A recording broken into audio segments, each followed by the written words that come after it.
tarde a todos. Boa tarde, Valéria. Em primeiro lugar, gostaria de agradecer a participação de todos, né? Agradecer ao BQ, a Valéria, pelo convite.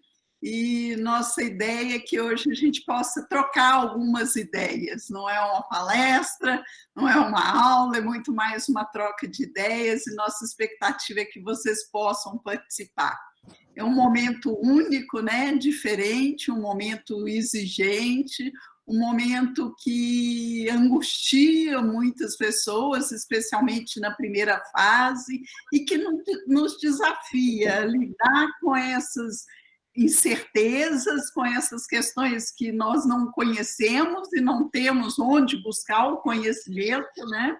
Não houve antes uma situação tão relevante nessa geração, então, assim, o conhecimento está sendo construído à medida que as coisas vão acontecendo. E aí é uma oportunidade muito grande da gente trocar ideias a respeito com vocês, os participantes, vi aqui na relação no chat muitas pessoas conhecidas, agradecemos a presença. E a primeira coisa que a gente pensa é assim: como que nós estamos hoje tão interdependentes, tão conectados, e como a sociedade está clamando por um novo ciclo, um novo modelo, né? Um novo modelo mental, um novo modelo de organização, de trabalho e de várias coisas. Então, sobre isso que a gente vai conversar hoje, fizemos um pequeno roteiro assim, para ajudar no encaminhamento das ideias. Então, a gente pensou em conversar um pouquinho sobre as relações das organizações com a sociedade, as relações da organização com os colaboradores, com os clientes, a questão de planejamento, a questão de processo. Então, a gente vai conhecer alguns aspectos chaves, mas vocês fiquem bem à vontade para participar. Eu achei que era igualzinho, porque era só... Nossa expectativa é que seja uma conversa, uma troca de ideia mesmo entre todos. Nós pedimos que mantenham os microfones desligados durante a etapa que não estiverem colocando questões, né? E as participações podem se dar através do chat. Eu vou acompanhar o Cláudio, a Valéria, e a gente vai interagindo com vocês dessa forma, tá? Então, queria convidar o Cláudio para falar um pouquinho, assim, primeiro sobre o tema, né? O que a gente discutiu e que a gente está pensando que é esse pós-pandemia. E o pós aí, bem entre aspas, né, Cláudio? Boa tarde a todos. Também queria agradecer a oportunidade de estar mesmo virtualmente com tantos amigos que eu conheço e amigos que eu não conheço, às vezes, né? Na nossa interação, nós pediríamos que vocês dessem bastante prioridade a colocar as questões aí no chat, que vai ser o espaço no qual nós vamos ler as perguntas, as colocações, e aí vamos poder interagir com vocês por meio do site. Nós pretendemos promover essa interatividade também, eventualmente até lançando questões para vocês responderem no chat também, em um ou outro momento. Nós não nos preparamos assim, letra A, letra B, letra C. Nós temos uma conversa roteirizada, porém não temos uma coisa assim, pasteurizada pronta, não. O primeiro assunto tem a ver com o nome do evento que nós estamos fazendo, Gestão após a Pandemia. A pergunta que nos veio de imediato é: o que é, afinal de contas, após a pandemia? Né? Nós tivemos uma chegada dessa epidemia para nós, que teve um primeiro momento assim de um susto, de alguma coisa que estava vindo como se fosse um tsunami que vai passar por cima da gente, e que nós tivemos que nos fazer uma espécie de uma preparação, né? A onda vai chegar e nós precisamos nos preparar. As empresas, os governos, nós pessoalmente até nem sabíamos exatamente o que vinha, e nós ficamos assim meio de cabelo em pé, quem ainda tem cabelo, né? Depois veio o enfrentamento propriamente dito. Quando ele chegou, quando o vírus chegou, a doença chegou, nós começamos a conviver com a tal da curva, né? Como é que está a curva? Está subindo? Nós vamos achatar essa curva ou não vamos? E aí veio o isolamento. Todos em casa e vamos, de alguma forma, evitar contato com essa doença. Ela é desconhecida e aí toda a carga de incerteza sobre a vida, sobre o que nós podemos e não podemos fazer, caiu sobre nós repentinamente. As consequências do isolamento, ficar em casa ou não ficar, nós fomos percebendo aos poucos esse processo. E agora nós estamos numa expectativa de uma coisa que se chama retomada, né? Nós também não sabemos bem o que é. As empresas estão tendo que se organizar para esse novo momento e, portanto, o que nós chamamos de pós-pandemia poderia, de uma forma genérica, ser elaborada como uma sequência de fases em que a pandemia, que significa uma doença global, que se transmite globalmente, volte a ser uma epidemia, ou seja, nós temos no país uma doença que é nossa, não é mais uma pandemia, vai ter um momento que a OMS vai voltar para trás e falar assim, bom, agora não é pandemia mais, agora é epidemia. Nós vamos ter a nossa epidemia. E depois espera-se que essa doença, com todas as suas consequências e males já causados, então, entre numa fase que a gente possa chamar de endemia. É uma doença que vai estar presente entre nós durante muito tempo, talvez eternamente. Só que, diferentemente de uma gripe, ou de uma tuberculose, ou de uma dengue, ou de uma zika, essa doença tem uma característica, já sabemos que tem, de contaminação muito fácil de pessoa para pessoa. Se com a dengue a gente pode matar o mosquito, a gente não pode fazer a mesma coisa com o transmissor dessa Covid-19. E aí está todo o drama que nós vamos ter que viver e está se anunciando um tal de novo normal. O que é esse novo normal? É a grande questão. E nesse novo normal, como nós vamos viver? Será que é só uma questão de usar máscaras? Será que é só uma questão de ficar mais resguardado? Ou será que nós vamos ter muito mais consequências do que isso? O pessoal está falando que essa é uma grande oportunidade, talvez, de nós repensarmos nossa forma de viver e tentar utilizar isso para construir alguma coisa, um mundo que seja mais sustentável, que seria uma janela de oportunidade para que nós, nos próximos 10 anos, nós consigamos reverter uma série de processos penosos que a gente estava vivendo, não só nas desigualdades, na indignidade da vida de várias pessoas, mas também na destruição de aspectos da natureza. É isso, Tereza? É isso. Então, a gente podia falar um pouquinho da questão das relações com a sociedade, né? Das empresas com a sociedade, né, Cláudio?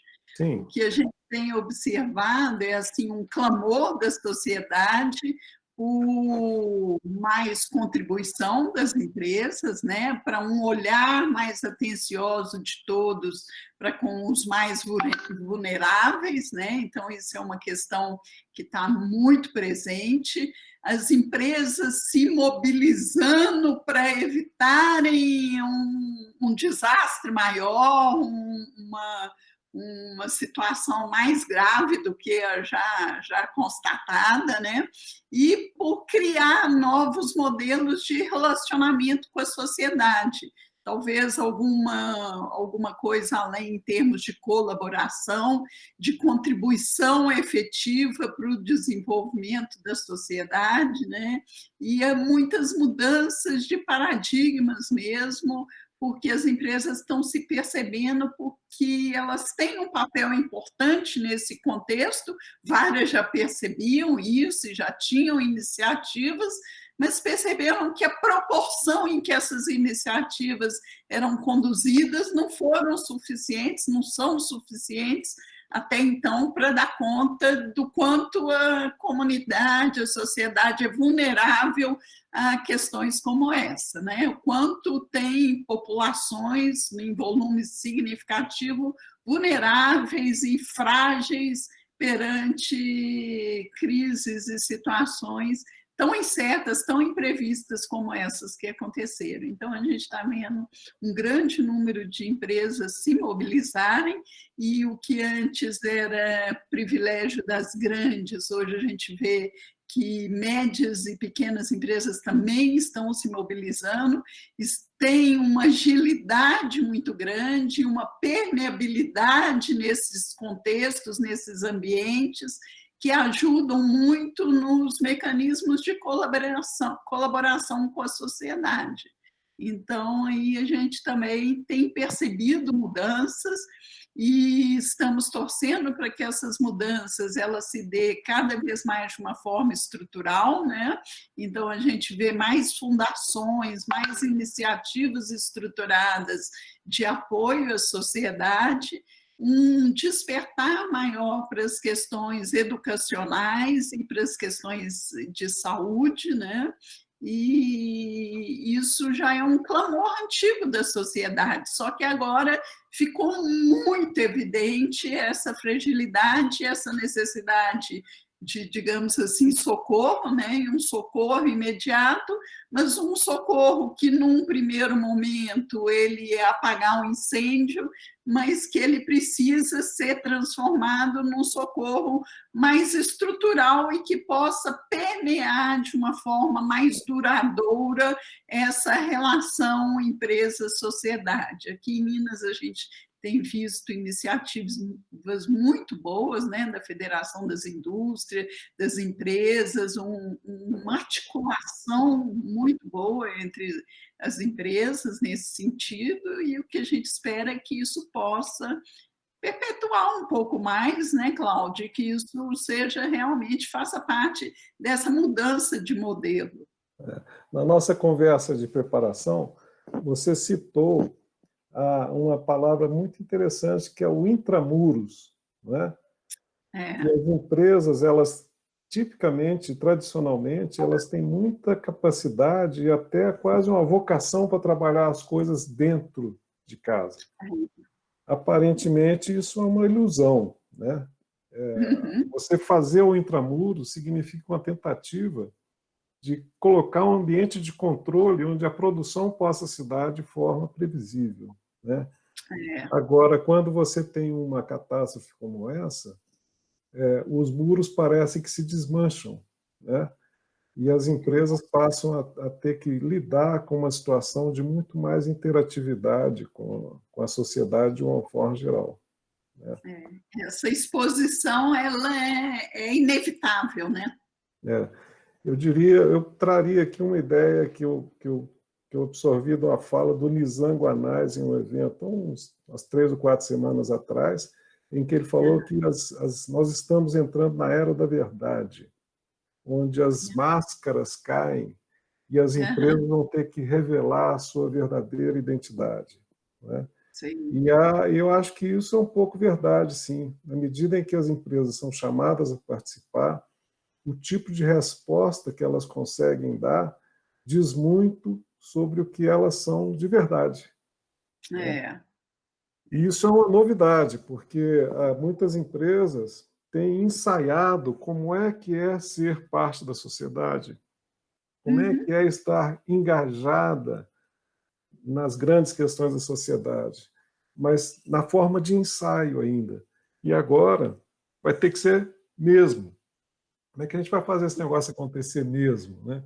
E isso, para mim, é um grande desafio para as empresas. Sem dúvida. E aí a própria questão assim de como lidar com as partes relacionadas, né, Cláudio? Porque assim está exigindo um ouvido, um olhar muito mais atento, muito mais cuidadoso, muito mais aberto para enxergar o diferente. E eu acho que a gente já pode até trazer a questão dos colaboradores, que é o público mais imediato assim, da organização, né? Como que você vai motivar, gerar confiança, aproveitar as habilidades dessa organização, que agora vai se dar de uma forma muito diferente, né? E assim, esse olhar para essa sociedade, aproveitando até o próprio conhecimento que a organização como um todo tem, porque muitas vezes assim a visão da liderança é uma, mas a visão nos outros níveis da organização é outra. E como que a gente vai conseguir construir uma coesão maior, um ambiente de troca, de diálogo com todos esses desafios, né? E no que diz respeito aos colaboradores, a gente vê um desafio muito grande, porque tem profissionais que já têm uma certa maturidade, família criada, que nem a gente, mas tem também pessoas que estão com 2, 3 filhos pequenos em casa, a escola fechada, e tendo que dar conta do serviço de casa, de entregar relatórios, entregar trabalho. Então, assim, a necessidade de um olhar diferente para cada um desses públicos e um cuidado diferenciado. Qual que é o apoio que um profissional que está em casa com a esposa, o marido, os filhos, e sem um apoio nesse momento, vai cumprir o horário, né? Vai entregar dentro daqueles paradigmas que eram comuns até poucos dias atrás. Então,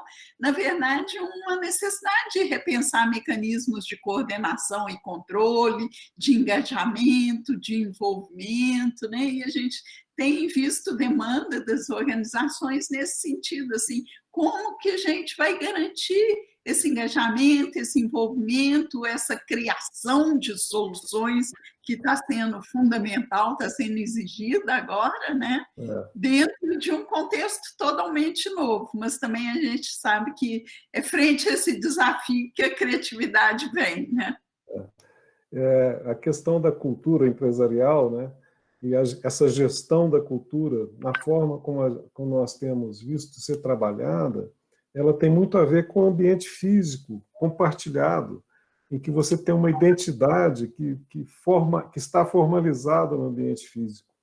Como transferir isso para um ambiente descentralizado, em que você tem teletrabalho, as equipes, na maioria das vezes, principalmente as equipes com um trabalho mais de concepção, mais de marketing, ou mesmo treinamento e tal, pode ser feito à distância, né? E ainda assim preservar essa identidade com a empresa. Na fase que nós estamos ainda nela, que é essa crise em que nós estamos tendo que nos acostumar com o teletrabalho, muitas empresas conseguiram fazer um processo de interação com seus colaboradores que levou esses colaboradores até a trabalhar 24 horas por dia, 7 dias por semana. Nós temos tido convivência com pessoas que estão muito orgulhosas de terem passado por essa etapa, ou estarem passando por essa etapa, em empresas que estão fazendo a coisa tão bem feita. Isso não é... Eu até gostaria de perguntar aos ouvintes se vocês acham que isso é comum ou não. A forma como as empresas estão lidando com o teletrabalho está levando as pessoas a ficarem melhores, ficarem mais orgulhosas de suas empresas ou não. Em geral, é um grande desafio conseguir manter aquele espírito de equipe, né? Você pode imaginar que nós carregamos da fase anterior o espírito de equipe que a gente acumulou ao longo da convivência. Mas, na medida em que nós nos afastamos, nós começamos a gastar aquele patrimônio, aquele ativo de companheirismo, de identidade mútua e de identidade com a empresa. A questão é, se essa situação perdurar por mais tempo, como serão as formas das empresas manterem isso? É necessário manter isso, manter identidade, espírito de equipe, afinal de contas, Tereza? Eu acho que é necessário, Cláudio. O que vai acontecer e o que a gente já tem observado nas organizações, né? Eu, por exemplo, eu tenho estado em reuniões virtuais praticamente o dia inteiro, e é que a gente rapidamente está se adaptando a essa nova forma, né? Então, as organizações estão se adaptando. Hoje, por exemplo, eu estou com um cliente em Fortaleza, que eu recomendei a etapa do trabalho lá, que eu estou fazendo um alinhamento entre os sócios, eles fazerem benchmark com outras organizações. E aí eles falaram, olha, Tereza, nós gostaríamos de tal organização aí em Belo Horizonte, porque eles são referência. Eu falei, eu conheço o presidente, então vamos pôr vocês em contato. Já contactei a empresa, já agendei uma reunião, que vai ser uma call, para todos participando virtualmente para a semana que vem, entendeu? Então, assim, também tem o lado de surgirem muitas oportunidades.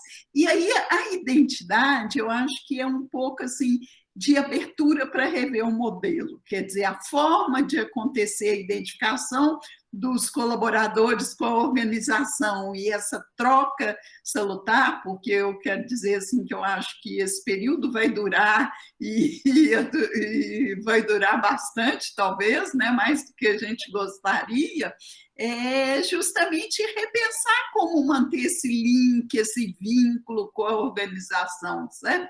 Mas eu penso assim que à medida que houver abertura por parte das empresas para um jogo de mão dupla, a tendência é que isso aconteça e aconteça de uma forma até efetiva, sabe? Mas tem que ter abertura dos dois lados, do lado dos colaboradores e das lideranças também.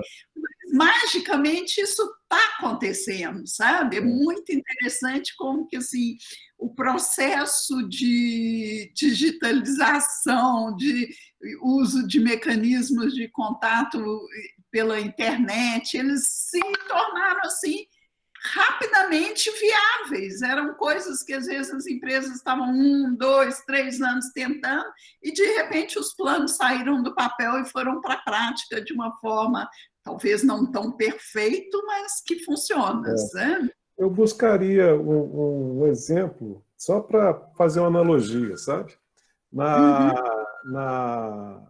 Nas escolas das crianças. Eu tenho 4 netos, né? Você não tem neto, né, Tereza? Não, eu já estou com 4.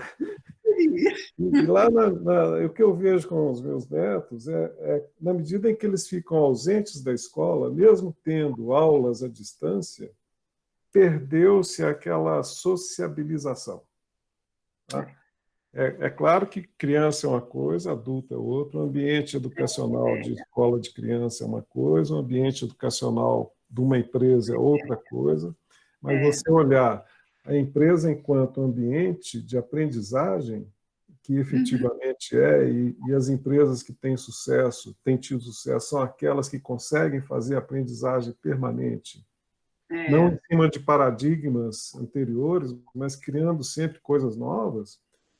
Como vai se dar isso? Porque na medida em que você não tem essa convivência do incerto, do inseguro, do repentino, que ninguém esperava, os ambientes virtuais, como aqui, onde nós estamos vivendo nesse momento, eles parecem um pouco previsíveis. Ou que espaço você vai dar para as conversas em paralelo, para os ambientes que eram os cafés?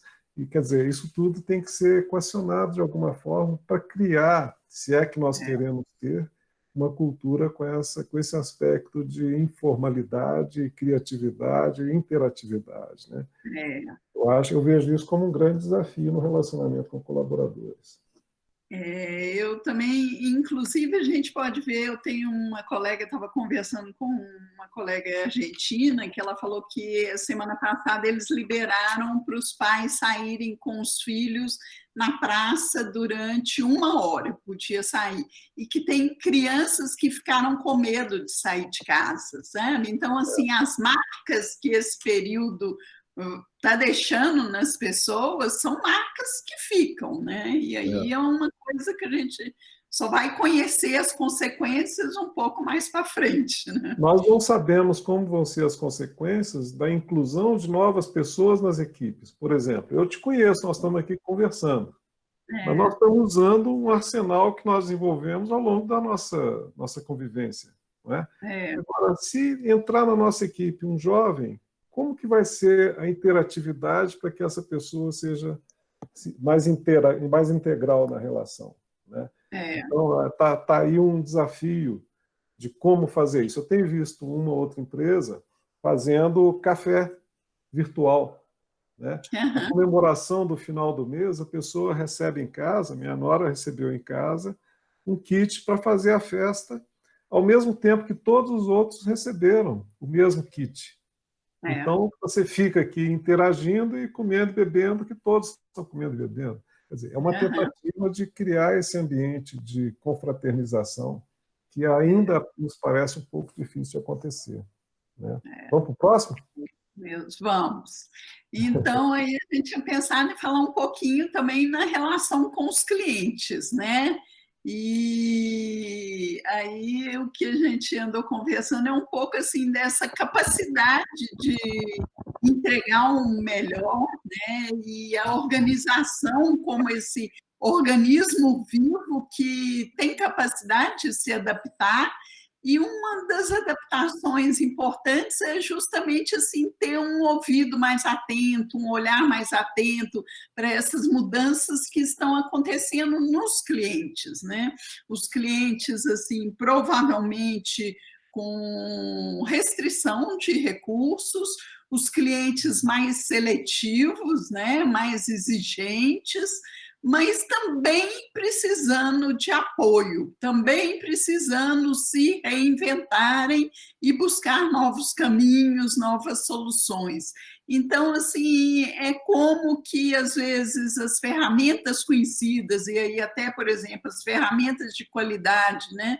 Eu tenho feito com os clientes, durante esse período, uma releitura do contexto. Então, a gente mapear quais são esses atores no contexto em torno da organização e entender para cada segmento de clientes o que é requisito de qualidade, de bom atendimento, de bom fornecimento. Então, é olhar um pouco além desse apaga-incêndio, assim, de caixa, de inadimplência, de questões logísticas, de TI, né? Para pensar o próximo passo, virar a página e começar, bom, então vamos construir junto como vai ser a nossa relação amanhã, né? Porque realmente, se a gente ficar só no problema da agora, do momento, isso pode dificultar. E aí, o que eu tenho trabalhado com os clientes, Cláudia, é muito assim, escutar, entender um pouco o impacto disso naquele cliente, naquele segmento, depois entender o impacto disso em cada organização, nos posicionarmos enquanto organização, olha, então nossas competências nos permitem te atender nisso, nisso, nisso, e aí realmente a partir de uma abertura maior do que era o modelo de produto e serviço, checar como que está acontecendo e ajustando e principalmente aprendendo com essa experiência, sabe? Aprendendo e construindo um novo patamar. Eu acho que tem um vetor que dirige todo isso que você está falando, que é mais cuidado. Isso. O exemplo que eu dou, assim, só para ilustrar, é no supermercado, com caixa. Não é? Você agora tem na sua frente uma proteção dela, né? Da caixa ou do caixa. E nós andamos de máscara pelo supermercado. Então, nós temos que tomar cuidado com eles e eles têm que tomar cuidado conosco. Então, a primeira regra, né, da relação é o cuidado. Então, isso influencia toda a conformação de produtos e serviços. Todas as escolhas daí para frente, né? Todas, inclusive o design de produtos, design de serviços, né? Eu acho que os aspectos soft vão ser muito mais marcantes do que os aspectos hard. Então, o que acompanha um produto, né? Então, você vai ter muito mais, por exemplo, teleentrega, entrega delivery, né? Então, o que está envolvido nisso? Uma coisa é você entregar num balcão, outra coisa é você levar na casa dele. E agora você tem que revestir o produto de um cuidado que não havia antes. Esse produto não pode ser contaminante, né? Você recebe na sua casa um entregador, primeiro você tem que ficar muito agradecido a ele. Segundo, você tem que se cuidar de não ter contato com ele e não te contaminar. Você não contaminá-lo. Então, isso muda toda a relação. Eu diria que eu tenho visto a necessidade de criar novos produtos. Ontem eu recebi um videozinho mostrando uma nova fábrica de respiradores, que eles estão se acelerando a produção para ter uma escala muito maior de construção de respiradores para uso nos hospitais. Então, isso é outra ilustração, né? Então, essa capacidade das empresas estarem mais próximas e entenderem e cooperarem, no sentido de cooperar mesmo, né? Não é só co-elaborar, colaborar, mas cooperar com os clientes, e isso também vale para o seu fornecedor, é o grande diferencial que eu vejo para frente. Muita coisa deve desaparecer, muita coisa deve aparecer. Nós estamos vendo agora, de 3 dias para cá, as ações de algumas empresas na Bolsa de São Paulo estão crescendo demais.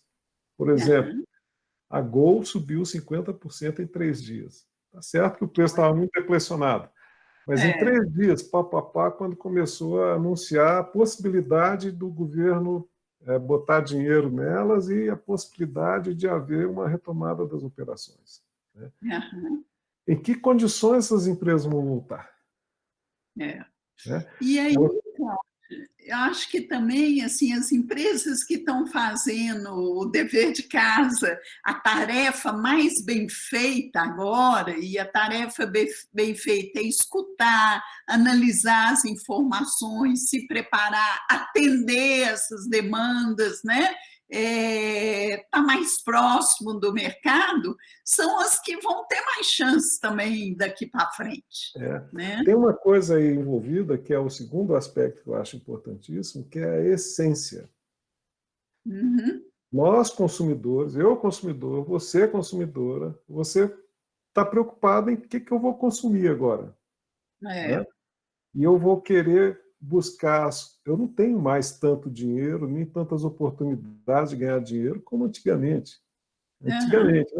Então, eu tenho que cuidar muito mais do meu consumo, né? Da meu caixa. Portanto, eu vou trabalhar muito mais a essência do que o que eu efetivamente preciso. E essa questão começa a bater na gente, individualmente, no seguinte sentido: o que faz sentido para a minha vida? Né? Será que eu preciso continuar a viver como eu vivia antes? Será que eu não posso dispensar coisas que eu achava essenciais e que não são mais essenciais?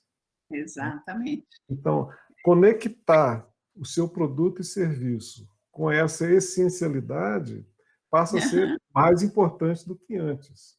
E aí, quebra de paradigma, né, Cláudio? Eu, como consultora e professora e tudo, a minha lógica, assim, eu viajava toda semana, era raríssimo uma semana que eu estivesse em casa, entendeu? E agora eu estou meses em casa, e eu continuo trabalhando e fazendo atividades que antes, assim, se fosse proposto fazer remotamente, você ia falar, não tem condição. E nós nos adaptamos, né? Tanto os fornecedores quanto os clientes se adaptam, né? E também estão mais abertos a experimentar, rever novas coisas. Então, acho que vão surgir novos modelos muito interessantes também disso, estão surgindo, estão sendo construídos, sabe? E a forma de construção, eu acho que é muito essa, estar ativo no mercado, interlocução com o cliente, observar o que está acontecendo, né? Eu acho que as oportunidades virão disso. Também acho que pode haver, principalmente nos primeiros momentos, uma revisão nesse paradigma de que crescimento é crescimento econômico, né? Sim. Já está tendo um questionamento muito grande em relação a isso. Eu tenho empresas, clientes que estão assim, eu lido muito com as lideranças, né?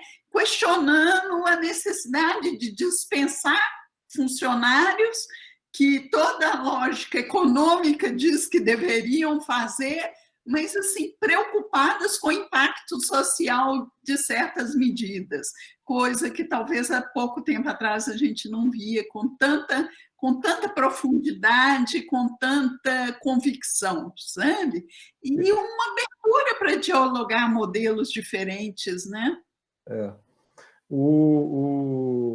Eu tenho visto algumas declarações de CEOs de empresas grandes falando sobre suas experiências pessoais, né? Um ou outro foi contaminado e foi para o hospital. Uhum. Ou um ou outro teve uma incidência grande de doentes na sua empresa, perdeu pessoas na empresa, né? E assim, uma mudança de modelo mental sobre o que realmente vale a pena eu fazer, né? Como que eu devo conduzir a empresa, né? Parece que os líderes de sucesso, a gente já está entrando em outro tema, né, que é da liderança, vão ser aqueles, ou cada vez mais aqueles que consigam ter a questão do propósito, mas não no sentido aparente, no sentido da verdade, né? Porque as pessoas vão ser colocadas cada vez mais numa situação de terem que ter coragem para tomar certas decisões, né? A incerteza passa a ser um elemento fundamental do processo de planejamento. Já entrando no nosso outro tema, o planejamento empresarial. Trabalhar com incerteza vai ser cada vez mais necessário, né? E vai ser permanente, porque nós não sabemos quais são as consequências, né? Uma coisa é nós fazermos um PDCA sabendo direitinho como é que eu vou rodá-lo, né? Outra coisa é fazer um PDCA numa situação como a que nós estamos vivendo, né? A gente vai trabalhar muito mais com o método de análise e solução de problemas que com o PDCA, né? Já trabalhar com o MASP ali, vamos solucionar o problema, mata um problema por dia. Essa fase vai passar. E como é que vai ser o planejamento estratégico a partir daí? O que você vê? Eu vejo que assim, vai tender muito mais a um planejamento que enxerga o emergente, né? O que está emergindo, quais são as oportunidades que a sociedade está nos apresentando, os clientes estão trazendo, e às vezes não é exatamente o que você entregava e construía antes. Então, eu vejo uma mudança grande nesse paradigma de crescimento econômico. Eu vejo a pauta de contribuição para a sociedade ganhando muito mais força no planejamento, sabe? Então, um olhar sistêmico maior, e aí até questionamento de produtos e serviços, e também um olhar muito mais atento ao emergente, porque é a força do que está sendo importante, relevante, essencial para o próximo ciclo da organização nessa sociedade, nesse contexto tão modificado, né? Então, assim, não dá para ficar paralisado por causa das incertezas, mas dá para ter um olhar para entender esse cliente mais exigente, mais seletivo, o que é importante para ele, sabe? Na sua convivência aí com as empresas, que você tem bem mais íntima do que eu tenho tido, você tem percebido questões básicas de planejamento, estratégico em especial, visão de futuro. As pessoas estão conseguindo pensar na empresa daqui a 5, 10 anos? E como é que é isso? Que tipo de visão que elas têm? Tá uma grande interrogação, sabe, Cláudio? Mas, assim, eu percebo que esses dias mesmo eu estou com uma das empresas que eu estou apoiando nesse momento, eles estão com um plano de crescimento bastante significativo, sabe? E é um setor que permite continuar com esse plano. Mas mesmo assim, eles pararam e estão fazendo um cheque daquilo que estava previsto, sabe? E revendo e fazendo ajustes, porque às vezes assim, a composição, o mix de prestação de serviço provavelmente vai ser alterado, sabe? Então, assim, uma atenção, um cuidado para isso. E uma convicção que não dá para fechar e fazer uma coisa estanque, que tem que ser uma coisa que já preveja esse dinamismo, essa abertura, essa necessidade de adaptação, sabe? Então, é muito interessante, porque isso se tornou uma coisa mais presente nas conversas, nas trocas, sabe? Quer dizer, não é aquela visão do planejamento como uma coisa estanque, que nós já falávamos sobre isso há muito tempo, né? Mas agora ficou muito evidente que tem que ser assim, né? Essa questão de construir cenários de futuro parece um exercício cada vez mais difícil de fazer, né? Afinal, você vai querer que sua empresa esteja 50% maior ou você vai querer que ela esteja 50% menor? Né? Você quer uma lucratividade 50% maior ou você vai conviver com uma lucratividade menor? São questões básicas para definir um planejamento que me parece que podem ter uma mudança muito evidente, assim, às vezes muito radical na tomada de decisões de longo prazo. Né?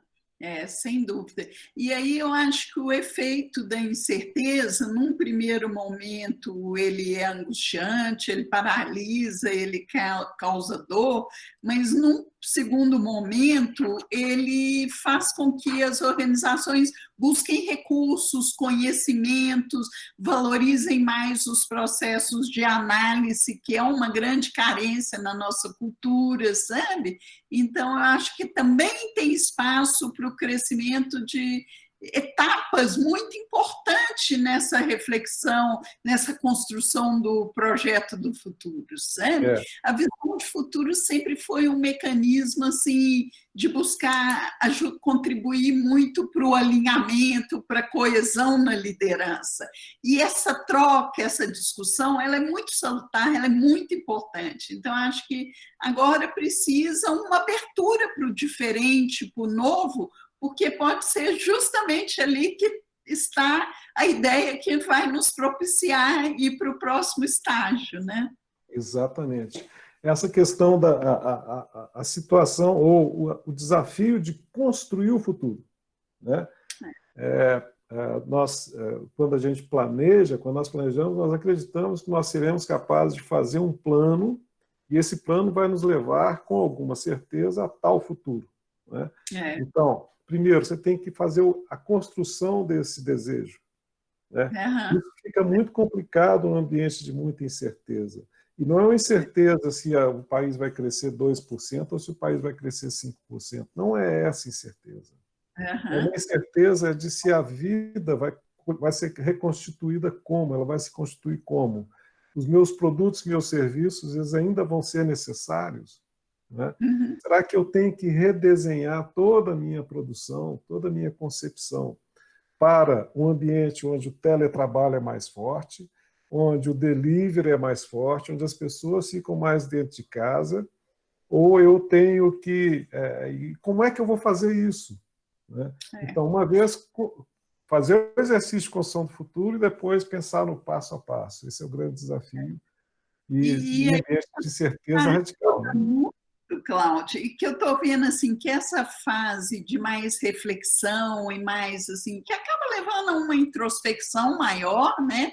Uma consciência do estágio, de uma possibilidade de uma consciência maior, está fazendo com que as empresas se conectem com coisas que ficaram lá para trás, sabe? Eu estava trabalhando com uma família, eu trabalho muito com empresas familiares, né?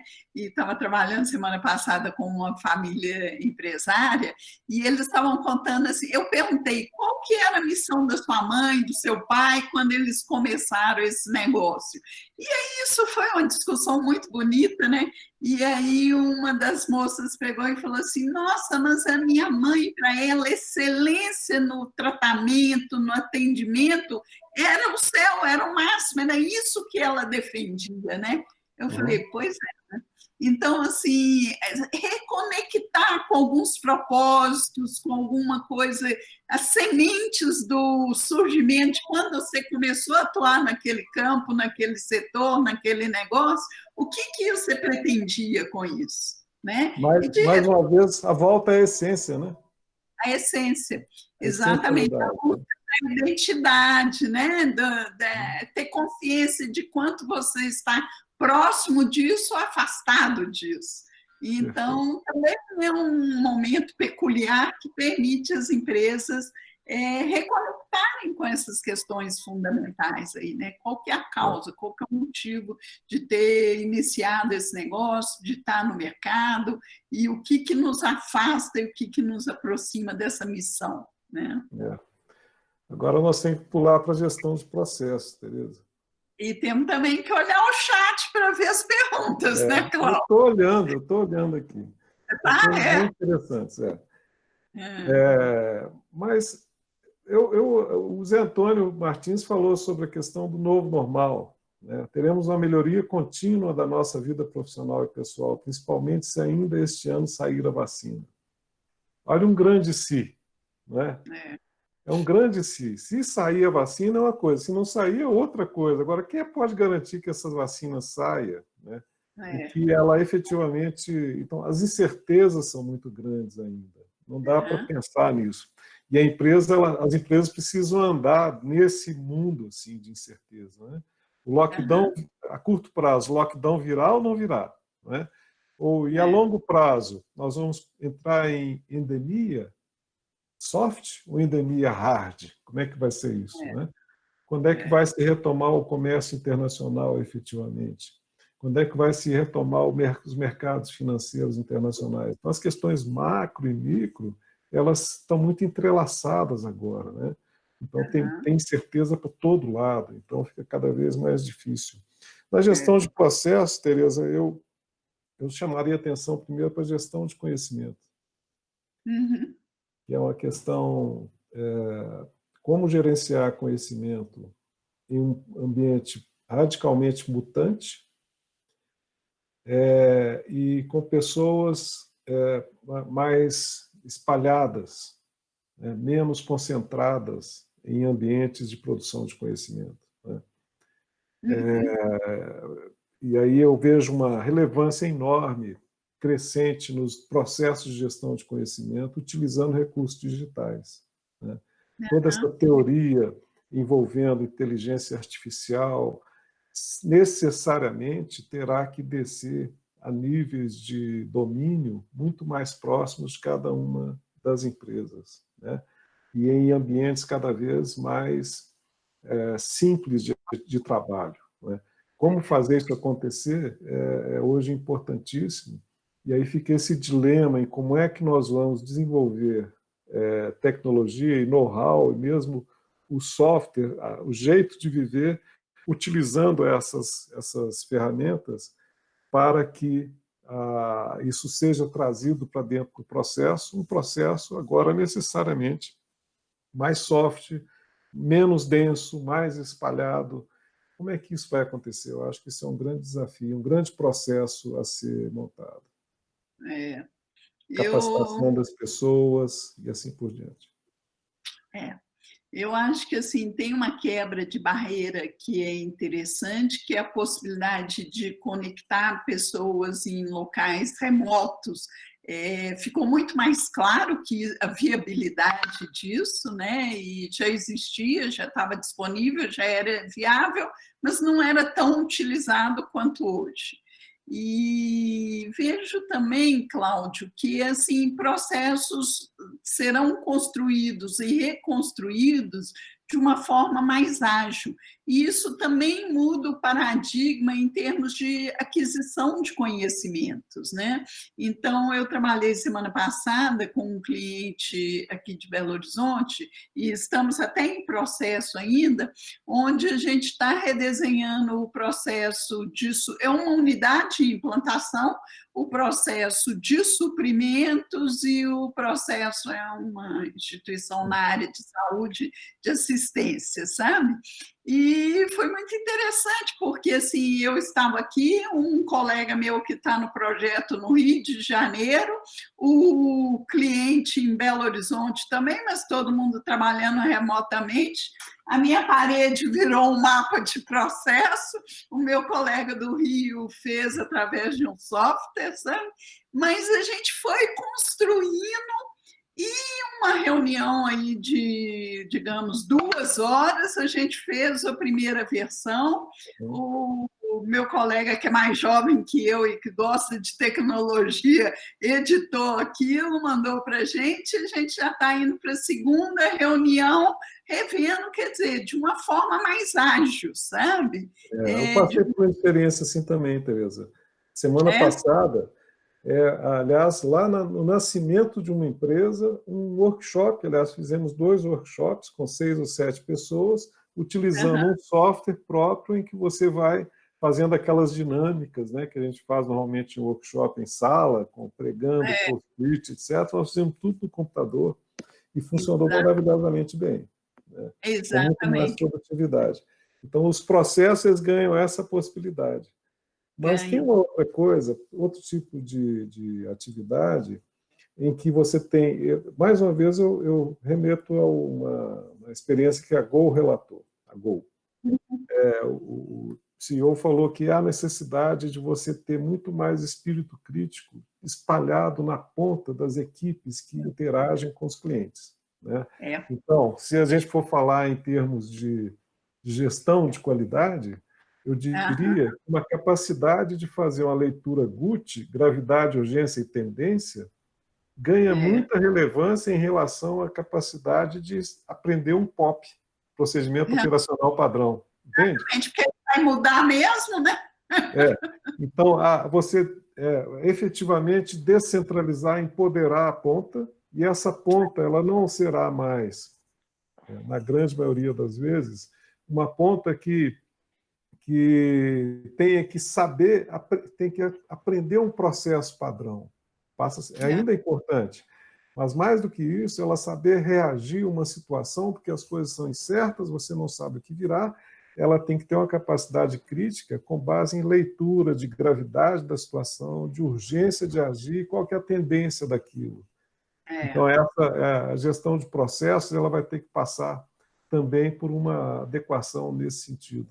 Qualquer que seja a conformação da empresa. Né? Pode ser uma empresa, uma fábrica, onde a gente trabalhou muito os CCQs, etc., e os POPs, ou pode ser uma empresa de serviços que atende em balcão, ou atende na loja, ou delivery, a capacidade de ponta com muito mais qualidade de julgamento e empoderamento das equipes será cada vez mais um diferencial competitivo para as empresas. Sem dúvida. E uma agilidade em implantar questões para atender essas demandas diferentes que surgem, né? Então, se estiver num processo burocrático que tudo tem que ir para uma decisão centralizada, num nível bem distante de onde as coisas ocorrem, você perde capacidade de reação, né? É isso mesmo. E a capacidade de reação ela tem que ser cada vez mais espalhada, né? Porque você não sabe, a priori, o que é cuidar do cliente, o que é cuidar da relação com o fornecedor, o que é cuidar da relação com a sociedade, porque com tanta mudança que você não consegue prever, você tem que confiar e empoderar quem vai estar fazendo essas relações para você. Né? Então, muito mais do que implantar um processo padrão, que não deve ser desconsiderado, Muito mais do que isso, você vai ter que empoderar as pessoas, não é empoderar só. Agora você tem poder. Preparar e dar a elas poder de decisão na ponta. E valorizar essa decisão. Então, os mecanismos de coordenação e controle mudam totalmente, né? A horizontalização da empresa, esse modelo de horizontalização, a meu ver, deve ganhar muita força nos próximos meses e anos. Ô, Cláudio, nós estamos aqui a 5 minutos para nós encerrarmos. Então, nós eu acho aqui. Que estamos no tempo, né? Mas vamos ver assim, o que nós temos aqui de pergunta. A Valéria talvez possa nos ajudar, se ela fez uma leitura aí, crítica das perguntas. Valéria, você pode nos ajudar? Sim, tem umas perguntas bacanas, só que eu vou de trás para frente, que é mais fácil, né? Porque, vamos botar aqui, a Márcia Lisa, ela pergunta assim, esses dias eu estava conversando com algumas pessoas e surgiu a reflexão. Estamos reaprendendo a colocar as coisas no lugar certo e as pessoas no lugar certo. Um aprendizado e a colocação do Cláudio o que realmente é essencial? Ela pergunta, Cláudio. Olha, eu acho que o essencial é aquilo que nós precisamos para dar sentido à nossa vida. Não é? Eu acho que, olha só o que aconteceu no isolamento. Várias manifestações dizendo assim, olha, eu posso muito bem viver sem ir a um restaurante, mas eu não posso viver sem ter uma boa música, uma boa leitura e um bom filme para assistir. Eu não posso viver sem ter uma boa relação com a minha família. Eu não posso viver bem se eu tenho um lugar onde eu possa estar com satisfação. Então, tem certas coisas que são da essência da nossa vida, da nossa qualidade de vida, que nós estamos reaprendendo a descobri-las, porque nos últimos anos essas coisas foram muito aparelhadas, vamos dizer assim, a meu ver. Você tem uma necessidade, como, por exemplo, comer, e o comer foi todo enfeitado. Não é?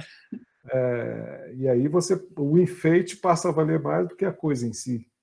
E isso é só uma coisa, um exemplo de que esse mesmo fenômeno pode ser aplicado a outros aspectos da vida. Né? Que leitura que você vai fazer, que filme que você vai ver, que amizade que você vai ter, que casamento que você vai ter, que pai você vai ser, que avô você vai ser, assim por diante. Então, essa reflexão, essa introspecção que nós estamos sendo obrigados a fazer, ela não vai ser... nós não vamos sair incólumes desse negócio. Né? Nós vamos sair muito mais centrados no que realmente faz sentido para nós. Essa é a esperança. Né? Acho assim, que é uma oportunidade de reflexão e de voltar para o que é realmente o seu propósito, o que você busca na vida. E assim, as organizações também têm essa oportunidade de se reconectarem com a sua essência, né? E a gente vê, eu convivo muito com fundadores, nós percebemos assim, muitos desses fundadores, o sonho dele tem a ver com contribuir para a sociedade, para a comunidade, e muitos conseguem manter isso a vida toda, por muitos anos, e muitos, no meio do caminho, acabam se desconectando dessas coisas. Então, é uma oportunidade para se reconectarem com esse propósito. Vale para as pessoas, mas vale para as organizações também, porque as organizações também são organismos vivos, né? Que podem se reinventar, que têm a oportunidade de tomar contato, ter consciência com a sua essência, fazer escolhas, rever escolhas. Então, acho que é por aí. É isso. É interessante, só para encerrar, eu tenho um comentário aqui que eu achei interessante, que muitas pessoas estão indecisas, mas a Maria coloca assim, no meu caso, eu trabalho remoto, foi muito bom, mais produtividade e disposição. Eu moro em São Paulo, eu gastava 4h30 diárias no trânsito, ida e retorno. Esse tempo perdido me deu a mais disposição, estou mais produtiva e espero continuar assim. Exatamente. Tempo perdido em trânsito não é essencial. Nós podemos dispensar essa perda, significa que nós estamos perdendo algo que não é essencial. Portanto, que bom que está indo embora. né? Mas outras coisas nós precisamos cuidar. Tem muita coisa boa no trabalho presencial, né? Cláudio, olha, a gente... o término é 18, mas a gente tem 3 perguntas. Vocês topam responder? Sim, depende do pessoal.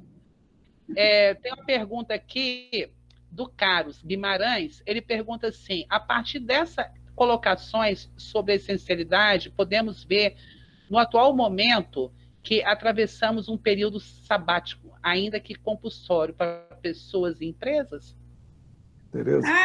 É ótima colocação, Carlos. Muito interessante, porque um dia desse eu estava justo pensando nisso. Eu falei, gente, nós estamos sendo forçados a um sabático.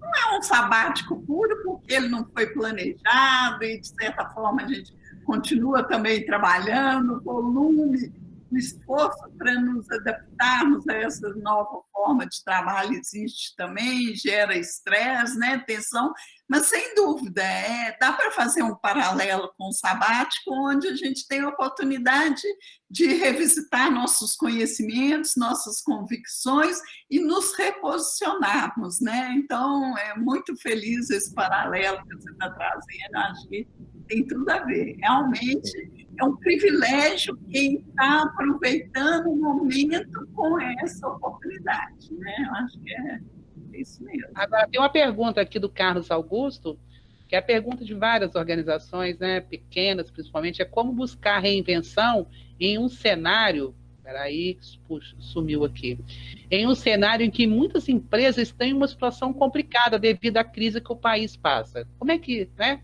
fazer essa reinvenção nesse cenário? Esse, quer falar, Cláudia, é um grande desafio mesmo. Eu acho que cada caso é um caso, né?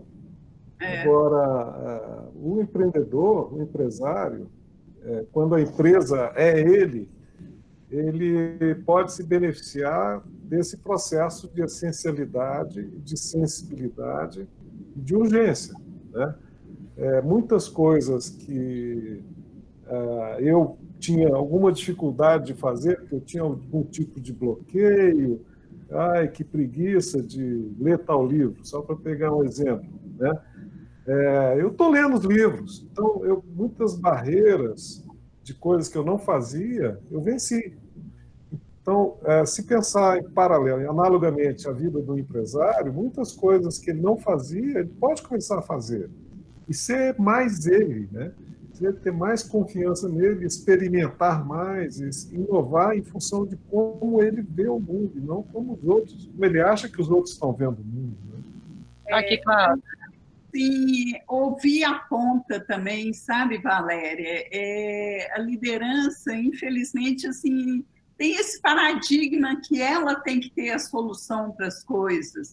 E muitas vezes a solução está justo na ponta, sabe? Então, conversem com seus funcionários, entendam como que eles veem, o que eles estão vendo de possibilidade. Peça ajuda, peça apoio. Se você está naquele círculo vicioso que só enxerga problema, traz alguém externo para te ajudar. Um terceiro olhar, um olhar de fora, ajuda muito, sabe? E um olhar diferente. Agora, para encerrar aqui... Essa fala de esperança da Tereza eu acho fundamental, porque muitas empresas estão e vão quebrar. Muitos vão ter que recomeçar. E é preciso ter essa convicção, né? Essa confiança na sua capacidade de reconstruir, né? Agora, e essa é a oportunidade de reconstruir sua atividade empresarial de outra forma. Se não for assim, aí você pode desistir, você pode ir para uma praia, viver de coco e peixe, enquanto tiver, né? Ou depender dos outros, ou cair em depressão, né? Então, eu acho que cada caso é um caso, mas, como regra geral, é ter muita força pessoal e ter muita determinação para vencer essas dificuldades, porque vai passar, mas vai passar, ainda nós não sabemos quando e nem como. Pode ser que a gente não tenha os empregados os colaboradores com quem conversar mais, né? Eu quero até colocar, porque hoje eu assisti uma live de manhã da FIENG, pedi para o Carlos Augusto depois entrar em contato comigo, porque eu posso indicar a FIENG. A FIENG está com um projeto muito legal, que é a FIENG Competitiva, e que eles estão contribuindo muito com as organizações. E, inclusive, teve um depoimento de um empresário que conseguiu se reinventar e ganhar dinheiro na crise. Sim. Sabe? É muito importante agarrar essas oportunidades. Agora, só para encerrar, que a gente já ultrapassou 5 minutos do horário, o Luciano fez uma pergunta. Gente, como é que vai ficar o network? Que é uma ferramenta importante para me comercializar. Como é que ficarão daqui por diante esse network, tete a tete? Como é que fica? Essa é a sua especialidade, né, Valéria? Valéria é craque nisso, viu, gente? Quem não conhece, ela é campeã. Mas, assim, fica desse jeito, quer dizer, remotamente você vai participar de um curso, você vai participar de uma troca, você vai participar de uma reunião, e aí isso eu acho que à medida que a pandemia foi indo para outros estágios, né, Cláudio? Eu acho que a gente conta com esses recursos que tem hoje, né? Muito obrigada. A UBQ é muito grata por ter vocês no conselho, pessoas que inspiram muito a gente. Temos a oportunidade, uma oportunidade para a gente repensar também questões importantes, né? Todas preparadas, também nos ajuda muito.